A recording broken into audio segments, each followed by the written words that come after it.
अच्छा जी, English language की अगर बात करेंगे वो किस तरह से इम्प्रूव करना है, तो we the students of English language and literature we divided English in 4 skills. इस तरह से हम इसको पढ़ते हैं कि रीडिंग है, राइटिंग है, लिसनिंग है एंड देन स्पीकिंग है। We divided as two input and the other one is output.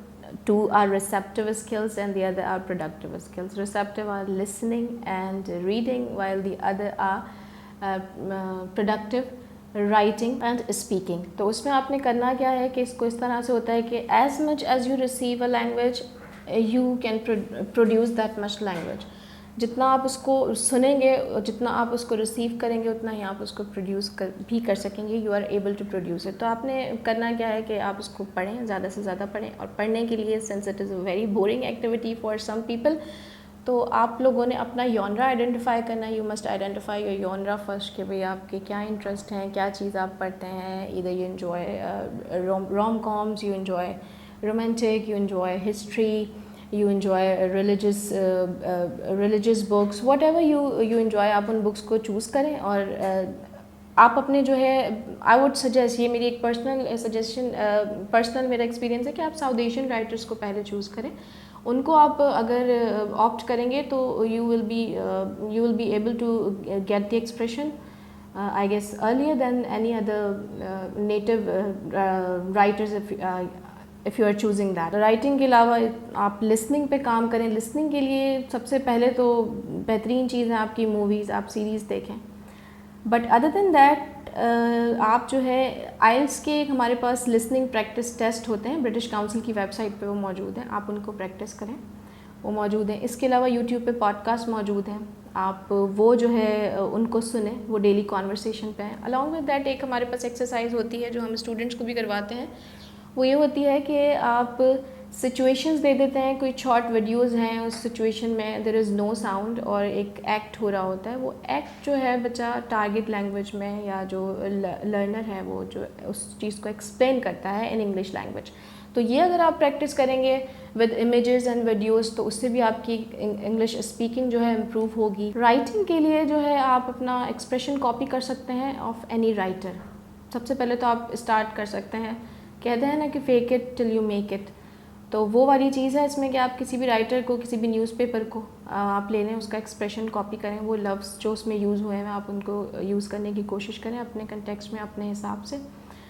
जब तक आप उनको यूज़ करते रहेंगे, आपकी प्रैक्टिस में आ जाएंगे, then you will be able to use it naturally. और वो आपका फिर अपना एक एक्सप्रेशन बन जाएगा, क्योंकि आप उसका अपना पर्सनल आपका टच भी उसके अंदर आएगा ज़रूर. इसके अलावा जो है रीडिंग इंग्लिश किस तरह से आपकी इम्प्रूव हो सकती है. बेसिक ग्रामर जो है ज़रूरी है, बिल्कुल ज़रूरी है. राइटिंग के लिए बहुत ज़्यादा ज़रूरी है, स्पेशली कंपेटिटिव एग्ज़ाम्स में जब हम बैठते हैं तो जो पिक्यूलर माइनर सी जो ग्रामर की चीज़ें होती हैं वो बड़ी मैटर करती हैं.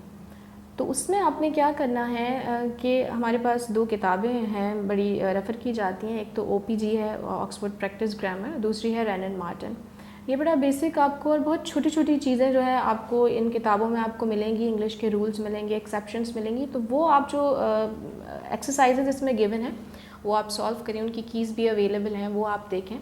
तो उसको सॉल्व करने से होगा कि आपकी जो बेसिक ग्रामर है वो इम्प्रूव होगी. And then you will be able to construct accurate sentences when you write. Newspaper कितना आपको हेल्प करता है इंग्लिश राइटिंग और English, I would say English general English skills में. तो इसमें मैं आपको ये कहूँगी कि कुछ कैंडिडेट्स और कुछ एस्पायरेंट्स को मैंने पर्सनली भी नोट किया, और सिंपली लोगों को भी.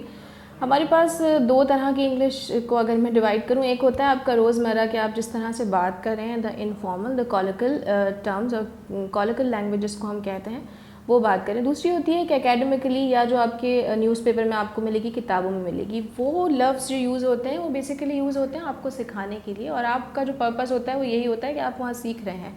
लेकिन जब हम बातचीत कर रहे होते हैं तो हमारा मेन पर्पस ये होता है कि हमारा मैसेज जो है वो कन्वे हो जाए. अब नॉर्मली होता क्या है कि आपने लफ्ज़ सीखा है न्यूज़पेपर से, आपने लफ्ज़ सीखा है किताब से, वो आप यूज़ कर रहे हैं अपने फ्रेंड के साथ. आई एम फ्लैबरगास्टेड और समथिंग लाइक दैट.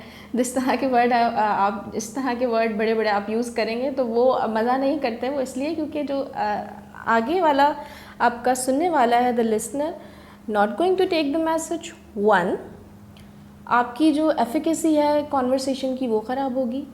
3rd, आप जो है द लिसनर माइट फील कि आप जो है उसको कॉन्डिसेंड कर रहे हैं, might feel that you are being condescending towards them. तो ऐसा आपने नहीं करना है, ये वर्बोसिटी कहलाती है। अगर आप राइटिंग में भी बहुत ज़्यादा जो है हैवी वर्ड्स यूज़ करेंगे, स्पीकिंग में भी अगर आप हैवी वर्ड्स यूज़ कर रहे हैं और बार बार लफ्ज़ों को मुश्किल इतना कि आपने उसका मैसेज ही ख़त्म कर दिया, तो इसको हम एक टर्म है हमारे पास वर्बोसिटी, हम इसको कहते हैं, जिसको आपने नहीं करना है।